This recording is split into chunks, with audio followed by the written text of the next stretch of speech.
स्वदेश tourism conclave में आप सभी का स्वागत है। मैं हूं आपके साथ रेशु त्यागी। दिल्ली स्थित विज्ञान भवन स्वदेश टूरिज्म कॉन्क्लेव का आज गवाह बना है। भारत की संस्कृति बहुत ही सुंदर रूपों में अपने आप को व्यक्त करती है।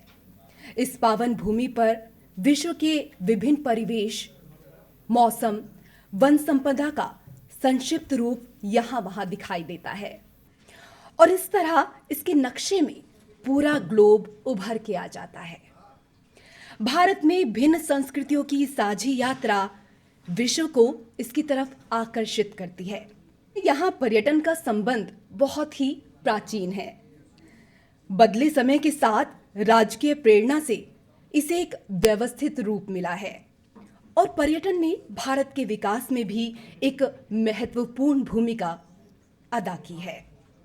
आज स्वदेश टूरिज्म कॉन्क्लेव में हम पर्यटन की वर्तमान स्थिति व भावी संभावनाओं को लेकर चर्चा करने वाले हैं। तो आज हमारे बीच एपीएन न्यूज़ चैनल की प्रधान संपादक राष्ट्रीय जी उपस्थित हैं। आज जो कुछ हमारे सामने साकार है सब आपकी ही संकल्पना है। वैसे तो सारी संकल्पना और समायोजन आपका ही है, तब भी मैं अपने दायित्व का निर्वाह करते हुए आपका विशेष अभिनंदन करती हूँ। कृपया राष्ट्रीय जी का करतल ध्वनि से स्वागत करें। तालियों में आवाज थोड़ी सी कम है, एक बार फिर से जोरदार तालियां। इस कार्यक्रम के सिलसिले को हम आगे बढ़ाएं, लेकिन उससे पहले मैं अनुरोध करूंगी एपीएन न्यूज़ चैनल की हमारी प्रधान संपादक राष्ट्रीय जी से कि वो आएं और ये कार्यक्रम आज हम क्यों कर रहे हैं, इसके पीछे क्या कुछ उद्देश्य है और भारत को किस तरीके से देख रहे हैं हम आने वाले सालों में, इसको लेकर आज राष्ट्रीय जी आपको बताने वाले हैं। नमस्कार, बहुत बहुत स्वागत आप सबों का इस सभा में।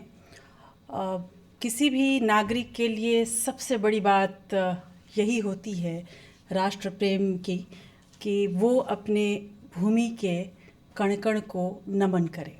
और पर्यटन एक ऐसा क्षेत्र है जहाँ पर हम केवल घूमते फिरते नहीं हैं बल्कि उस देश की ज़मीन को चूमते हैं, नमन करते हैं। और इसलिए ये कॉन्क्लेव बेहद अहम है हम सबों के लिए। इस देश को बनाने में, इस देश को एक नई संभावनाओं से भरने में बहुत लोगों का हाथ रहा है, बहुत नेताओं का, बहुत अभिनेताओं का, बहुत आप जैसे महान विभूतियों का। और इसीलिए आज हम उन विभूतियों का भी सम्मान कर रहे हैं इस कार्यक्रम में, जो कहीं ना कहीं अपने अपने तरीके से और अपनी अपनी कोशिशों के साथ इस देश के पर्यटन क्षेत्र को नई ऊंचाइयों तक ले जा रहे हैं। इस देश की आत्मा से हम सबों को रूबरू करा रहे हैं। और मुझे खुशी है कि आज आप सभी लोग इस कार्यक्रम में शिरकत कर रहे हैं। इस कार्यक्रम की रूपरेखा थोड़ी अलग है। जैसे हमारा देश निराला है, वैसे ये कार्यक्रम भी निराला है। ये कार्यक्रम एक ऐसा कार्यक्रम नहीं है जहां हम सभी बोलेंगे और आप सभी सुन रहे होंगे, ऐसा कुछ नहीं है। यहाँ पर हम सभी मिलकर इस देश के पर्यटन क्षेत्र को कैसे बढ़ाया जाए, कैसे हम और आप इसमें योगदान अपना दे सकते हैं, उस पर बात करने वाले हैं। यानी कि ये जो मंच आप इधर सजा हुआ देख रहे हैं, ये मंच ऐसा नहीं कि यहाँ पर जो लोग बैठे हैं वही बात करेंगे और आप सुनेंगे, बिल्कुल नहीं। आप भी उतनी ही हिस्सेदारी रखेंगे जितना इस मंच पर बैठे हुए लोग रखेंगे। और चुनौतियों की जब हम बात करेंगे तो उसमें बहुत नए क्षेत्र खुल रहे हैं, इसलिए इसका नाम हमने न्यू होराइजन्स रखा है। क्योंकि कोविड के बाद, कोविड में सबसे ज़्यादा यदि कोई क्षेत्र प्रभावित हुआ तो वो पर्यटन का क्षेत्र था। और उसके बाद जिस तरह से बाउंस बैक ये कर रहा है ये क्षेत्र, ये समझ सकते हैं आप कि इस देश की रीढ़ की हड्डी कितनी मजबूत है कि एक बार फिर से हम आगे बढ़ रहे हैं और पूरी तेज़ी के साथ आगे बढ़ रहे हैं। इस पे बात होती रहेगी। इस वक्त हमारे मुख्य अतिथि श्रीपद नाइक जी आ चुके हैं इस हॉल में। हमारे पर्यटन मंत्री, बहुत बहुत शुक्रिया सर। और इसके साथ ही मैं मंच ऋषु को दूंगी।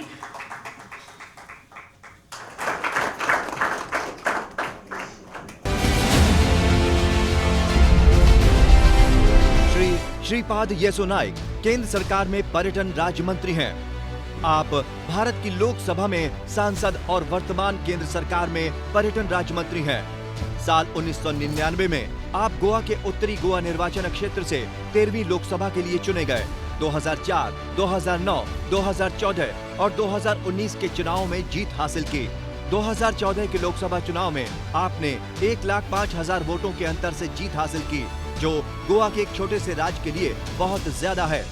आपको 9 नवंबर 2014 को आयुष मंत्रालय भारत सरकार का राज्य मंत्री नियुक्त किया गया था।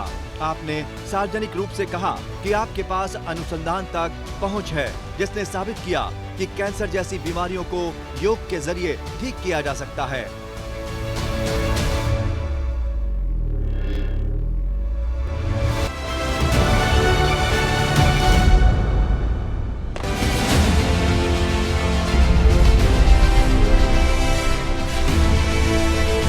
मैं माननीय मंत्री जी से कॉन्क्लेव की संकल्पनाकार राष्ट्रीय जी से अनुरोध करती हूं कि कृपया दीप प्रज्वलन कर कार्यक्रम की सबसे पहले शुरुआत करें। लेकिन उससे पहले हम स्वागत के लिए कहेंगे कि राष्ट्रीय जी स्वागत करें माननीय मंत्री जी का पुष्पदल, अंगवस्त्र व उपहार देकर। इस कार्यक्रम में पधारने के लिए, हमारा गौरव बढ़ाने के लिए हम आपका हृदय से स्वागत करते हैं, हार्दिक अभिनंदन करते हैं सर।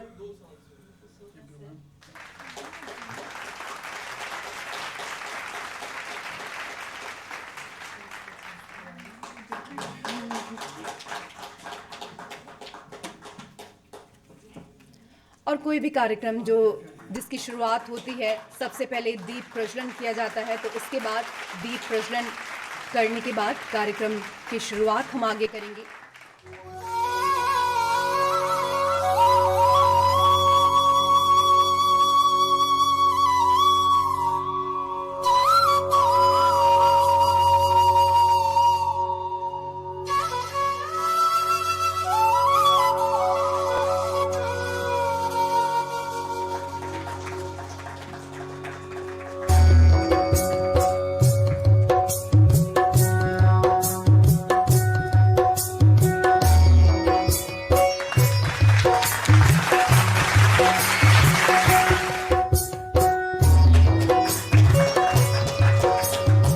और अब मैं एपीएन चैनल के प्रधान संपादक राष्ट्रीय जी से अनुरोध करती हूं कि वो स्वागत वक्तव्य प्रस्तुत करें व कार्यक्रम की संकल्पना साझा कर सत्र का आरंभ करें।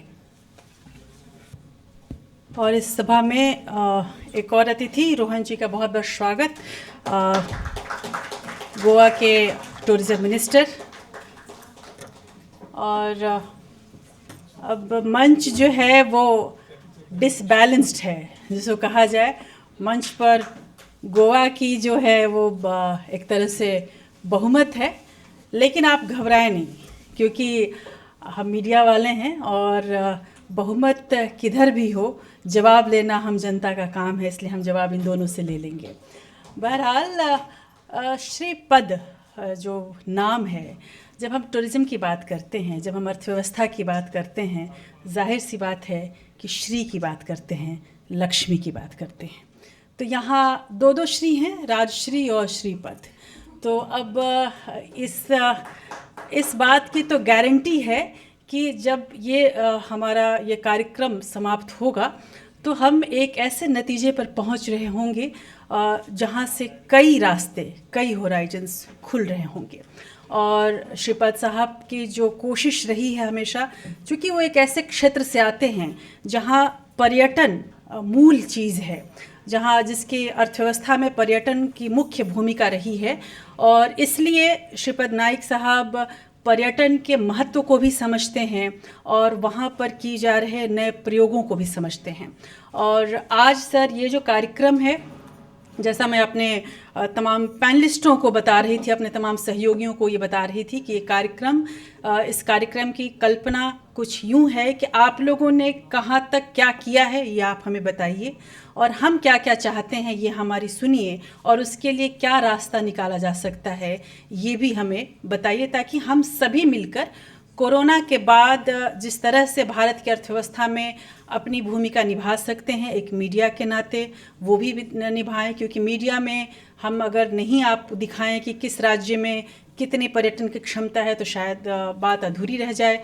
और उसके अलावा आप सभी भी हमें ये बताएं कि क्या क्या ऐसी चीज़ें हैं जो यहाँ पर बैठे हुए तमाम इन्वेस्टर्स हैं, इसमें मैक्सिमम लोग ऐसे हैं जिनके पास बहुत पैसा इन्वेस्ट करने के लिए रेडी हैं। सर, आपके रोहन जी, आपके राज्य में भी, और शिवपत साहब पूरे देश में भी कुछ नया करने के लिए तमाम लोग रेडी हैं। तो कैसे हम लोग कर सकते हैं, इसकी कल्पना सर एक आप अपनी रखेंगे हमारे सामने। भारत सरकार की अभी तक उपलब्धियों की बात हम ज़रूर करेंगे, उन उपलब्धियों में आम लोगों की भागीदारी की भी हम बात करेंगे। सर, आपको आमंत्रित करती हूँ, इस मंच को आपको देती हूँ, और यहाँ पर सर आपको इस बात की ताकीद भी कर दूँ कि बहुत लोग आपसे बहुत कुछ जानना चाहते हैं, बहुत जवाब चाहते हैं, तो सर आपको उतना वक्त भी देना होगा। सर, मंच आपका। मैं सबसे पहले धन्यवाद देना चाहता हूँ APN न्यूज़ चैनल और बालाजी फाउंडेशन को कि आज का इस कॉन्क्लेव का उन्होंने ऑर्गेनाइज किया है। मंच पर उपस्थित हमारे गोवा के पर्यटन मंत्री माननीय रोहन खौटे जी, मिस वनिता श्रीवास्तव जी, राजश्री राय जी, यहाँ उपस्थित इस पर्यटन क्षेत्र में काम करने वाले और पर्यटन को आगे बढ़ाने वाले उपस्थित सभी भाई और बहनों, पर्यटन आज दुनिया का सबसे बड़ा उद्योग बन रहा है, बन गया भी है। और अगर भारत की बात करें तो हमारी प्राकृतिक, सांस्कृतिक और ऐतिहासिक धरोहर हमारे देश को पर्यटन की दृष्टि से अति महत्वपूर्ण क्षेत्र बनाती है। भारत में कश्मीर से कन्याकुमारी तक, अरुणाचल से गुजरात तक, प्रत्येक क्षेत्र की अपनी विशिष्टता और संस्कृति भी है। ये क्षेत्र अपने नदियों, रेगिस्तान, वन, पर्वत और पठारों जैसी प्राकृतिक विशेषताओं से पर्यटकों को आकर्षित करने की क्षमता रखती है। साथ ही यहाँ के परिदृश्य में पाए जाने वाली विविधता और सांस्कृतिक विरासत विदेशी पर्यटकों को आकर्षित कर रही है। पिछले 2 साल में कोविड महामारी के चलते दुनिया में पर्यटन बुरी तरह से प्रभावित रहा और भारत में भी इसका व्यापक असर हम सबको देखने को मिला। उससे पहले की बात करें तो world travel and tourism council 2018 की रिपोर्ट में भारत को पर्यटन में मामले में विश्व में 3रा स्थान मिला है। इस रिपोर्ट में 185 देशों के पिछले 7 वर्षों यानी 2011 से 2017 के प्रदर्शन पर शोध किया गया था।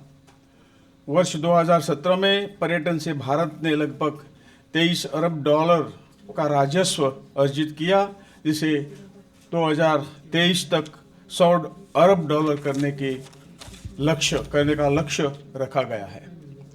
यह फ्रांस और स्पेन की तुलना में अधिक है।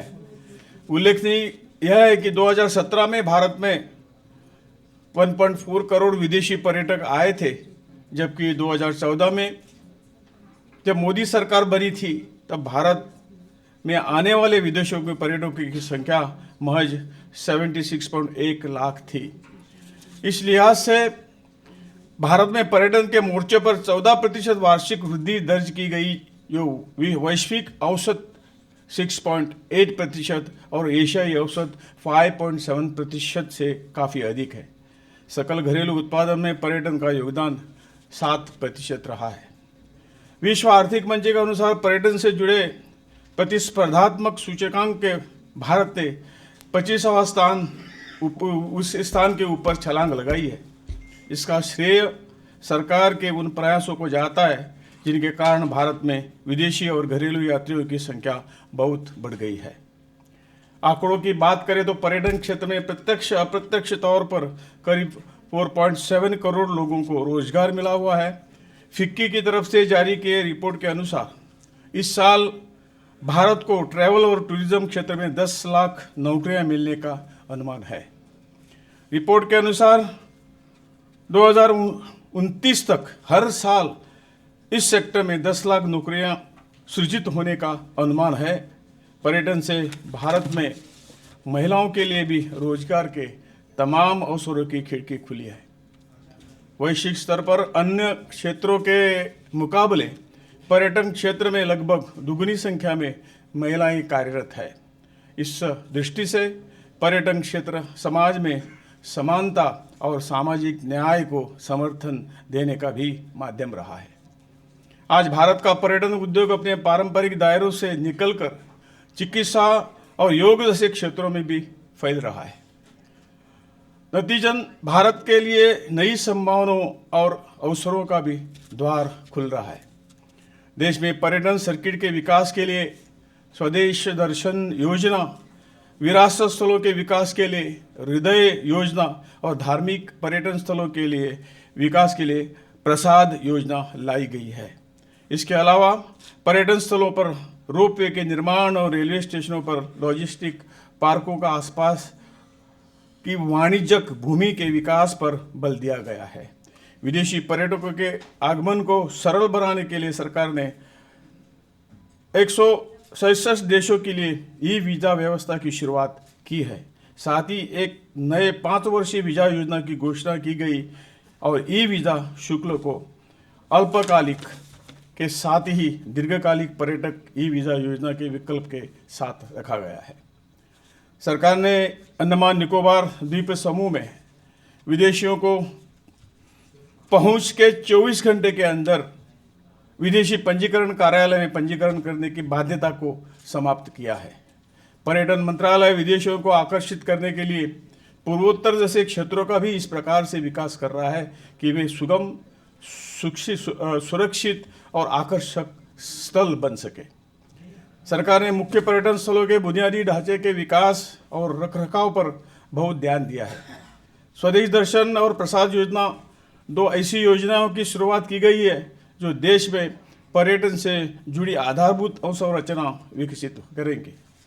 वही धरोहर गोद लो योजना के द्वारा किसी विरासत को कॉरपोरेट जगत को गोद दिया गया है। इसका उद्देश्य लोगों में अपनी विरासत के प्रति उत्तरदायित्व की भावना को विकसित करके उन्हें इनसे जोड़ना है। विदेशों में भारतीय धरोहर को लोकप्रिय बनाने के लिए द हेरिटेज ट्रेल भारतीयों को अपने देश के प्रति जागरूक करने के लिए देखो अपना देश नाम से पर्यटन पर्व का अनुष्ठान और राज्यों के विशेष स्थलों में पर्यटन समारोह पर्यटन सभी के लिए का आयोजन किया गया है। इस अलावा पर्यटन और शासन पर कार्यशाला का आयोजन भी किया जा रहा है। हमारे सरकार ने अंतर्राष्ट्रीय स्तर के 50 पर्यटन स्थल विकसित करने की दिशा में पहल की है। विश्व स्तरीय सुविधाएं विकसित करने के लिए दिल्ली के लाल किले जैसे स्थलों को निजी क्षेत्र को लीज पर दिया जा रहा है। विदेशी पर्यटकों के आगमन को ध्यान में रखते हुए मध्य प्रदेश के सांची स्तूप, उत्तर प्रदेश के सारनाथ और बिहार के बोधगया जैसे पर्यटन स्थलों को चिन्हित कर वहां बुनियादी सुविधाएं बढ़ाने पर जोर दिया जा रहा है। देश के पर्यटन जिसमें मुख्य रूप से रात्रिकालीन पर्यटन को बढ़ावा देने के लिए इस उद्देश्य से सांस्कृतिक मंत्रालय ने देश भर में 10 ऐतिहासिक स्मारकों को आगंतुकों के लिए रात्रि 9 बजे तक खुला रखने का निर्णय लिया है। गृह मंत्रालय ने कुल 137 चोटियों को विदेशी पर्यटकों के लिए खोलने का निर्णय लिया है, जिसमें 51 उत्तराखंड में, 24 सिक्किम में, 47 हिमाचल प्रदेश में और 15 जम्मू कश्मीर में है। इन चोटियों में 7066 मीटर की ऊंचाई वाली द्रोणागिरी और 8590 मीटर ऊंची कंचनगंगा भी उसमें शामिल है। तो हम कह सकते हैं कि सरकार के प्रयास लंगड़ा रही है और पर्यटन विदेशी और घरेलू दोनों ही लगातार नई ऊंचाइयां छू रही है, लेकिन अब भी बहुत कुछ करने की ज़रूरत है और हमारी सरकार, हमारा मंत्रालय इसके लिए प्रयत्नरत है। मैं सबको अपील करता हूँ कि सरकार अकेली ही आपके सहयोग के बिना कुछ कर नहीं पाएंगी और हम चाहते ही आपका सहयोग भी इसमें मिले ताकि देश का पर्यटन को लेकर हमारा देश आगे बढ़े। इन्हीं शब्दों के साथ फिर एक बार मैं APN news and Balaji foundation को इस कॉन्क्लेव के आयोजन के लिए धन्यवाद देता हूँ। मेरे दो शब्द पूरे करता हूँ। भारत माता की जय।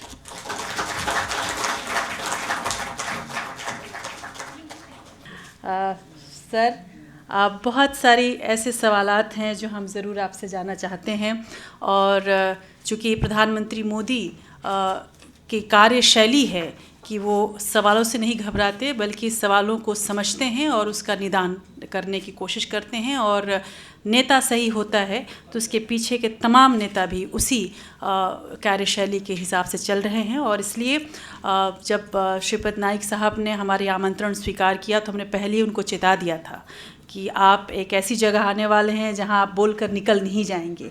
तो इसलिए सर, बहुत सारे ऐसे एक्सपर्ट्स हैं हमारे साथ और हम उनसे ज़रूर चाहेंगे कि आपके जहन में जो चीज़ें, इन्वेस्टर्स हैं ये लोग अपने अपने क्षेत्र में काम कर रहे हैं, बहुत सारी समस्याओं का सामना भी कर रहे हैं। तो इसलिए सबसे पहले राजीव जी आपसे मैं शुरू करूँगी क्योंकि गोवा की बात चल रही है और दो गोवा के मंत्री हमारे साथ बैठे हुए हैं। डेस्टिनेशन वेडिंग अपने आप में एक बहुत बड़ा क्षेत्र भी खुल रहा है और उसको किस तरह से आप लोग चाह रहे हैं, क्या सुविधाएं चाह रहे हैं, क्या दिक्कतें आपको हो रही हैं, ज़रूर अगर आप जानना चाहें मंत्री जी से। मिस्टर नायक, गुड आफ्टरनून। आप हिंदी में बोले, मैं थोड़ा अंग्रेजी भी बोलूँगा साथ के अंदर, इसलिए I think it's fine. Sir, सबसे पहले हम एक इंडस्ट्री को रिप्रेजेंट करते हैं which is a wedding industry और हमारी एक एसोसिएशन है which is events and entertainment management association. उनकी एक वेडिंग काउंसिल ऑफ इंडिया है जिसको मैं रिप्रेजेंट कर रहा हूँ यहाँ पे। ये हम लोग एक 5 लाख करोड़ रुपए की इंडस्ट्री हैं जो हिंदुस्तान के अंदर तकरीबन साल में 5 लाख करोड़ रुपए का बिजनेस करती है, शादियों के तहत जो होता है। बट आज हम अपने आप को एक डिसऑर्गेनाइज इंडस्ट्री पा रहे हैं बिकॉज कोई भी मंत्रालय आपकी तरफ से, आपने सारे टूरिज्म की बात की, you have talked about yoga tourism, you have talked about travel tourism, but आपने एक वेडिंग टूरिज्म की बात नहीं की है। मैं आपको थोड़ा सा बताना चाहूँगा कि करीबन 800 शादियाँ हिंदुस्तान से बाहर जाती है सर। हम लोग शादियाँ करते हैं यूनाइटेड अरब एमिरेट्स के अंदर, टर्की के अंदर, अंतालिया के अंदर, रसल खेमा के अंदर, वर्ल्ड ऑफ एस्टोरियन होटलों के अंदर हम लोग काम करते हैं और पैसा सारा हिंदुस्तान के रेवेन्यूज़ को बाहर लेके जाते हैं बिकॉज ये पैसा हमारी फॉरेन करेंसी है जो हम बाहर जाता है। हिंदुस्तान में ऐसी क्या कमी है कि जो 194 कंट्रियाँ, 194 कंट्रीज़ विच आर देयर, कि इन कंट्रीज से हम लोगों को इस हिंदुस्तान के अंदर बुला क्यों नहीं सकते हैं। मैं जानना चाहूँगा आप हिंदुस्तान की वेडिंग टूरिज्म के बारे में क्या करना चाहेंगे sir, if you can let me know. 5 lakh crore की इंडस्ट्री है सर, अभी इसको हम 15 लाख करोड़ की करना चाहते हैं। राजीव जी, मैं आपको सबसे पहले धन्यवाद देता हूँ कि ये जो एक वेडिंग टूरिज्म जिस बात आपने बोली कि निश्चित तौर से टूरिज्म को बढ़ावा मिलेगा। ये कॉन्सेप्ट ऐसे तो गोवा में हम देखते थे कहीं बाहर से यानी आउट ऑफ इंडिया नहीं, इंडिया से लोग वहाँ आते थे, करते थे, लेकिन इतना पोटेंशियल है। मैं निश्चित तौर से आपका आभार व्यक्त करता हूँ जिसके ऊपर हमें ध्यान देना पड़ेगा और मैं आपको एक दिन हमारे जो सभी कैबिनेट मिनिस्टर है सब इसको मैं आपको बुला के निश्चित तौर से इसके बारे में आप प्रेजेंटेशन दे दीजिए, जल्दी से जल्दी इसके बारे में विचार। सर, हमारी प्रेजेंटेशन तैयार पड़ी और मैं 5 लाख से 15 लाख करोड़, आप अभी गोवा की केवल बात करें, मैं आपको बोल रहा हूँ हम लोग जस्ट एग्जांपल मैंने बोला है जी ये पूरे देश में जितने अपने पास जितना जो परमिशन, जो नेचुरल ब्यूटी और सब कुछ दे दिया है, बाकी राष्ट्रों के इसमें कंपेरेटिवली हम बेटर स्थान लोगों को सब कुछ दे सकते हैं। जैसा आपने इंसेंटिव कहा, इसके बारे में भी विचार होना चाहिए। अभी तो इसका विचार शुरू हुआ है और हम वो जरा फास्ट ट्रैक पे डाल के इसके बारे में निश्चित तौर से आप एक बार हमको बुलाइए sir, and trust me, session का पहला रिजल्ट राजश्री जी आपको ये मिलेगा कि आप wedding tourism will see the light of the day. Thank you very much sir. बिल्कुल। और सर एक और इसके पहले कि और कोई सवाल मैं लूँ सर, एक और है कि जब हम लोग रिसर्च कर रहे थे टूरिज्म को लेके, कई नए उपाय खुले हैं जैसे कि educational tourism, medical tourism IT tourism भी एक नया सेक्टर खुल रहा है जिसमें रोहन जी ने बहुत काम किया है। इनका स्पीच मैं ज़रूर सुनना चाहूँगी, लेकिन इसके पहले सर जो नई चीज़ें खुल रही है, ख़ासकर हम लोग इस एक तरह से ब्रेन बन रहे हैं, हब बन रहे हैं, उसको पालने के लिए, उसको मेडिकल टूरिज़्म को खासकर करने के लिए एक उत्तराखंड में मेडिसिटी की बात चल रही थी, किस तरह से हम उस पर काम कर रहे हैं, अगर सरकार अपना नज़रिया कुछ रख पाए? सरकार के ध्यान में ये विषय निश्चित तौर से है। आपने देखा होगा कि मैं जब आयुष में था वही कॉन्सेप्ट ध्यान में रखते हुए हमने गोवा में एक all India institute of Ayurveda बनाया है, और वहाँ ये गोवा भी एक मेडिकल हब हो सकता है। इसलिए हमने एक बड़ा इंस्टीट्यूट साधारणतः 325 करोड़ अभी कंप्लीट है, महीने 2 महीने में इसका भी इनागुरेशन करेंगे। वहाँ हम टूरिस्ट के लिए, जो फॉरेन टूरिस्ट आएंगे उसके लिए पंचकर्मा ये सब इसकी व्यवस्था उसने बनाई हुई है, और उसमें कॉलेज भी है, पोस्ट ग्रेजुएट कॉलेज भी है। योगा के लिए 6 महीने से पोस्ट ग्रेजुएट तक कोर्स की व्यवस्था हम गोवा में अभी कर रहे हैं। हमारा ये जो आयुष के बारे में बोलता हूँ, लेकिन सरकार हमारी कितने प्रयास करे कि हर इसमें एम्स जैसा हर डिस्ट्रिक्ट में हॉस्पिटल हो, हर स्टेट में एक एम्स हो, ये हमारी सरकार की है, ताकि ये इंडिया एक टूरिस्ट मेडिकल हब बने। इसके लिए प्रयास इंफ्रास्ट्रक्चर को बढ़ाने के लिए काम हमारा शुरू है, और तुरंत ही जैसा ये सब इंफ्रास्ट्रक्चर थोड़ा सा हो जाएगा तभी ये बिल्कुल अमृतकाल में हम हैं सर, तो उम्मीद इस बात की करते हैं। सर ज्योति कलश जी हमारे साथ हैं, और साथ ही हमारे पास मणिपुर के भी डीआरसी बैठे हैं। हमारा ये सेशन सर वैसे तो नॉर्थ ईस्ट को फोकस था, लेकिन आप हैं तो जिसको कहा जाए कि स्वयं चांद हो, तो क्यों ना उसी से जवाब ले लिया जाए।